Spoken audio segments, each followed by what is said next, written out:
So how does your general liability audit bill work? So your general liability for contractors is usually, most of the time, is being rated on your gross sales.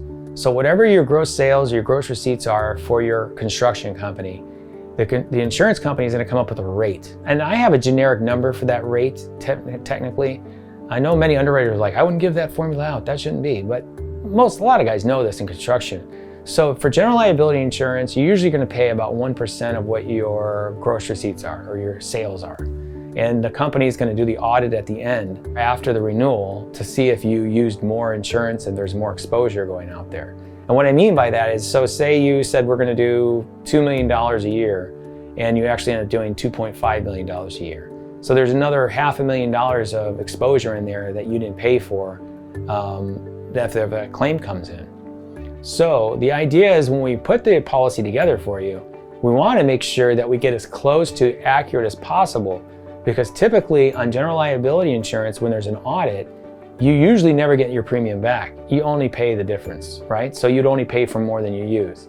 And a lot of the policies have a minimum premium. So if you're a smaller contractor and you're only doing $500,000 a year in gross sales, the minimum premium on the policy might be $10,000 and you're doing up to $1 million. So you can go up to $1 million. So on that audit, you're not going to see any increase in premium due, as we would say additional audit premium due.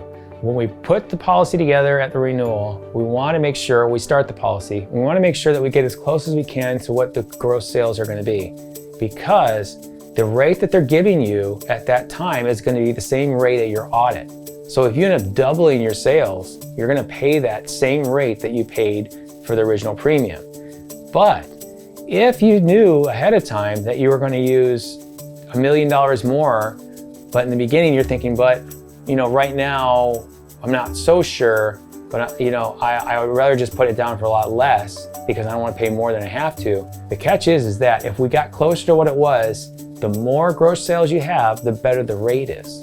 So if we put down half of what you think you're going to use, you go through audit, you're going to be paying a lot more in that audit for that insurance than if we would have got closer to what it really was, because the insurance company is going to give you a better rate. The more gross sales you have, the better your rate's going to be, and the cheaper the audit's going to be. The more you go way over it, they're not going to change that rate. You're going to have to pay a lot more money for your insurance in the big picture, if that makes sense. So on the audit, on your audit for general liability, I really thought it was important to understand that the goal is to get as close as you can to your actual gross receipts, because you're going to get the best rate possible and it's going to cost less for your insurance than at your audit and at the overall picture. If we go really low and you end up spending way more, your audit's going to cost way more money and your rate's going to be much higher than if we got closer to that what it actually is. The truth is, with construction, nobody really knows exactly what the sales are going to wash out as.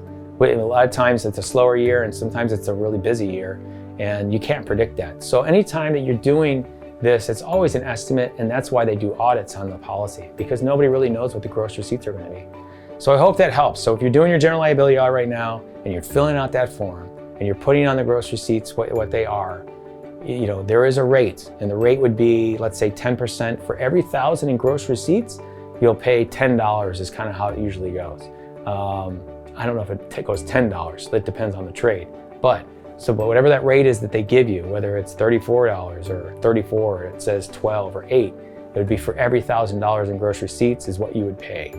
The other thing to know is that they do have policies out there, usually for the smaller guys and the artisan guys, is where they only rate it off of the employee payroll. Now sometimes if you're a general contractor and you sub out all your work, those policies make a lot of sense because you don't have any payroll.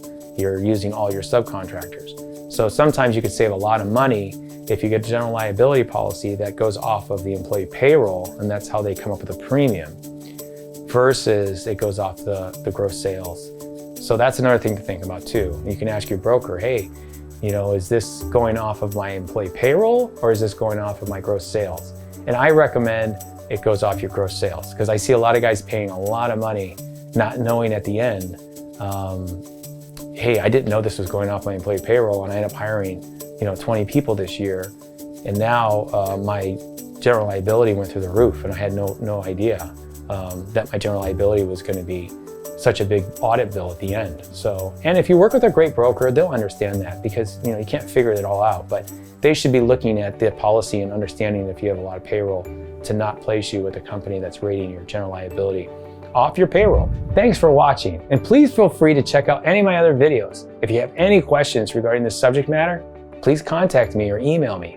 Thanks.